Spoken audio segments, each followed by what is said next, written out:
வணக்கம் நண்பர்களே. நாளைக்கு குரூப் 4 எக்ஸாமு. ஒரு பயம், பதட்டம் எல்லாமே இருக்கும். எனக்குமே நெறைய வீடியோ போட்டிருக்கோம். நீங்களும் நெறைய வீடியோல பார்த்திருப்பீங்க. எனக்கு தோணும், நம்ம சொன்னதெல்லாம் கேட்பாங்களா? அப்படின்னு எனக்கு தோணும். அதெல்லாம் கரெக்ட்டா ஞாபகம் வச்சு பண்ணிட்டு, அடுத்த நாள் வந்து, சார் நீங்க சொன்னீங்க வந்துச்சு. அதே மாரி தான் உங்களுக்கும்.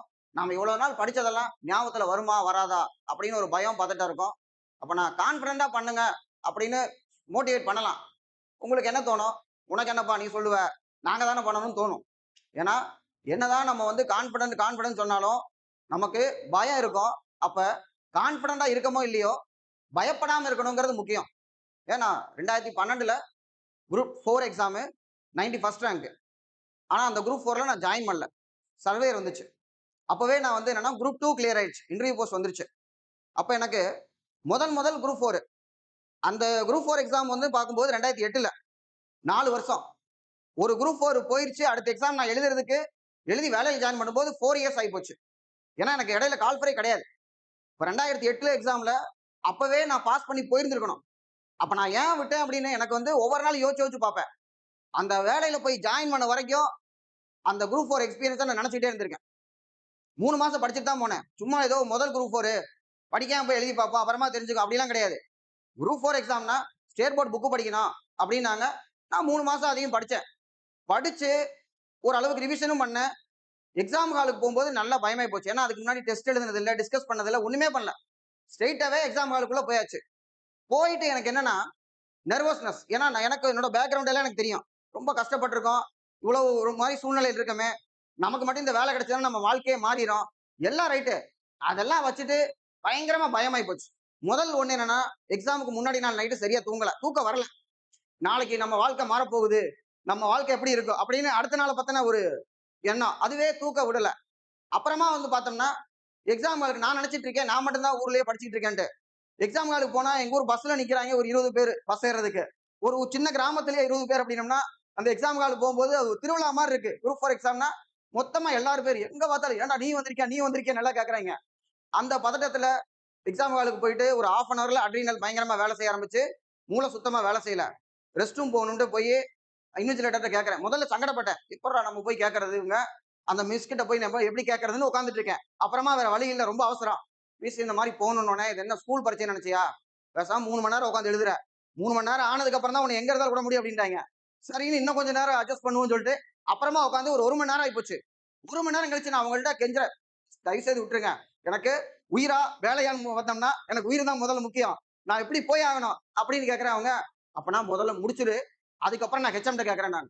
ஃபுல்லா அதுக்கப்புறம் வந்து ஏபிசிடி எதையோ ஒண்ண ஷேர் பண்ணிட்டு, சொல்லி, அவங்க ஹெச்எம்ட்ட சொல்லி, அவங்க போலீஸ்க்கு இன்ஃபார்ம் பண்ணி, ஒரு கான்ஸ்டபிள் சார் ஒருத்தர் வந்து கூட்டிட்டு போயிட்டு, திரும்பி ரிட்டர்ன் வந்து அப்ப பேப்பர ஓப்பன் பண்ணி பார்க்கிறேன் நான் கொஸ்டின் பேப்பர. அப்பயே தெரியுது, இத நான் நார்மலா யோசிச்சிருந்தா கண்டிப்பா இந்த ஆன்ஸர் நான் போட்டிருக்க மாட்டேன். அத்தன கேள்வி தெரிஞ்ச கேள்வி தப்பு பண்ணியிருக்கேன். அப்ப நான் எவ்வளவு படிச்சிருக்கேங்கிறத விட, அந்த 3 மணி நேரம் கரெக்ட்டா நமக்கு மண்டை வேலை செய்யுதா? அதுக்கு என்ன பண்ணணும்? இதான் என் வாழ்க்கை. இதுதான் எனக்கு எல்லாமே. அப்படின்னு நினைச்சா நம்ம பண்ண முடியாது. எக்ஸாம் முடிச்சுப்புட்டு வந்தாச்சு. அதுக்கப்புறம் நான் படிச்சது நெறைய பேருக்கு தெரியும்ல. எல்லாரும் முதல்ல கெத்தா இருந்தது. நான் படிக்கிறேன், படிக்கிறேன்னு சொல்லும்போது எல்லாருக்கும் வந்து சரிடா அப்படின்னாய்ங்க. அப்புறமா பரீட்சை முடிஞ்சதுக்கு அப்புறம் எல்லாரும் என்னடா பிரிப்பேர் பண்ண என்னாச்சு? கேட்டுட்டே இருப்பாய்ங்க. அவங்கள்ட்ட எல்லாம் ஃபோன் பண்ணிட்டு இந்த மாரி எக்ஸாம் ஹால் போனேன். அவங்க கேட்கும்போது எக்ஸாம் ஹால் போனா இப்படி ஒரு சம்பவம் ஆயிடுச்சு அப்படின்னோம்னா சிரிக்கிறாங்க. அவங்களுக்கு புரியல நமக்கு நம்ம பிரச்சனை என்ன அப்படின்னு சொல்லிட்டு. அதுக்கப்புறம் நமக்கு அந்த சுப்பிரமணியம் பிரபலத்துல வரும். பரமா மரண பயத்த காட்டிட்டாங்கன்ட்டு. அது மாரி எனக்கு அந்த எக்ஸாம் ஹால்ல மரண பயத்த காட்டிட்டாங்க. அதுக்கப்புறம் என்னன்னா, அதுலருந்து மீண்டு வர்றதுக்கே ரொம்ப நாள் ஆயி போச்சு. படிச்சதெல்லாம் மறந்து போயிருமோ? அப்படிங்கிற பயத்துல, என்னடா இனி அடுத்து எப்ப பரீட்சை வரும்னு தெரியாது.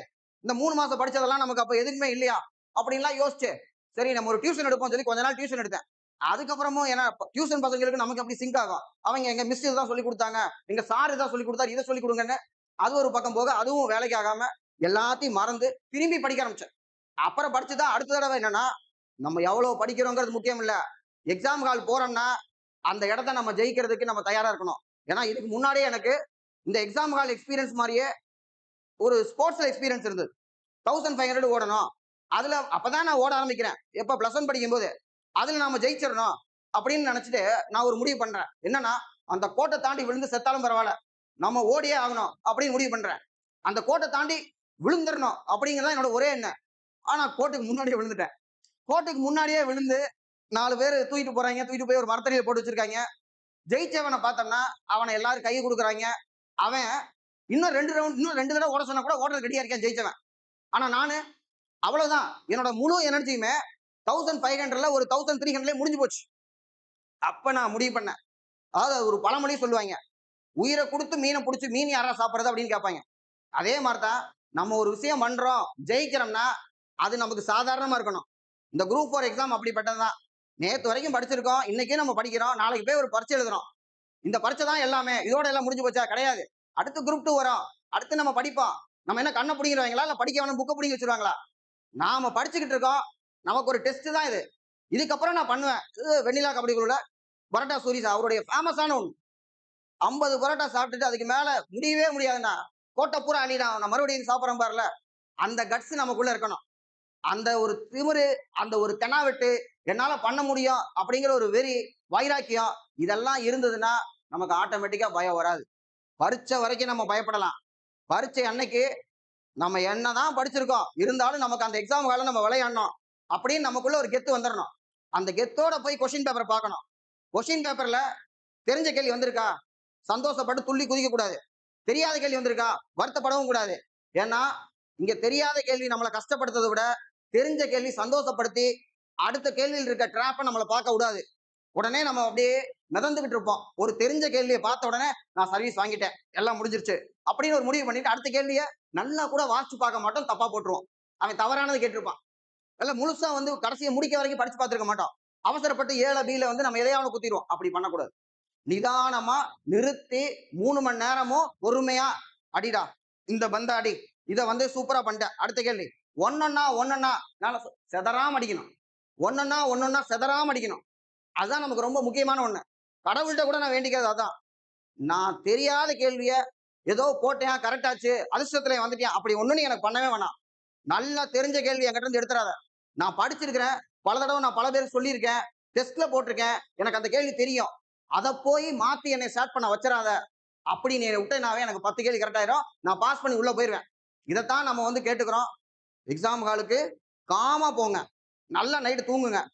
தண்ணி நைட்டு ஒரு அளவுக்கு குடிச்சிட்டு அடுத்த நாள் காலையில என்னோட சொந்த அனுபவம், தண்ணி அளவா குடிச்சிட்டு டிரான்ஸ்பரண்ட் வாட்டர் பாட்டில் எடுத்துட்டு போயிட்டு எக்ஸாம் ஆரம்பிச்சு 1/2 மணி நேரம் கழிச்சு ஒரு அரை மூடி கொஞ்சமா குடிங்க. அதுக்கப்புறம் 1 மணி நேரம் கழிச்சு இன்னும் கொஞ்சம் குடிங்க.